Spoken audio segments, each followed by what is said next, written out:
আসসালামু আলাইকুম। নির্মমতা limit cross করে ফেলছে।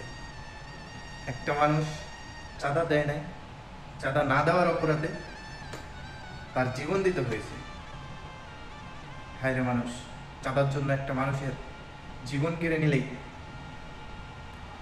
এই জন্য বাংলাদেশের মানুষ বাংলাদেশটাকে নিরাপদ মনে করে না।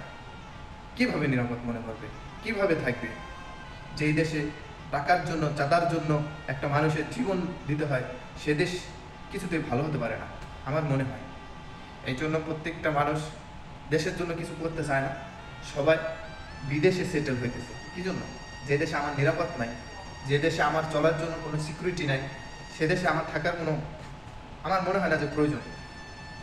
সবাই তো আর বাহিরে বড় বড় দেশে যাইয়া সেটেল হতে পারে না। যারা দেখা যাইতেছে মিডিয়াম ফ্যামিলির লোক, যারা আর কি অসহায়, তাদের তো যাওয়ার কোথাও নাইকা, তারা কিভাবে বাইরের দেশে সেটেল হবে? তো এই ভিডিওটা দেখে এতটা কষ্ট লাগছে, এতটা খারাপ লাগছে, ভাষায় প্রকাশ করতে পারি। তবে আপনারা সবাই এখনো সচেতন হন, কেউ চাঁদা দিবেন না। যারা চাঁদার জন্য আসবে তাদেরকে আপনারা প্রতিহত করবেন। প্রতিহত সবাই এক হন, এক হয়ে প্রতিহত করেন চাঁদার জন্য যদি আসে।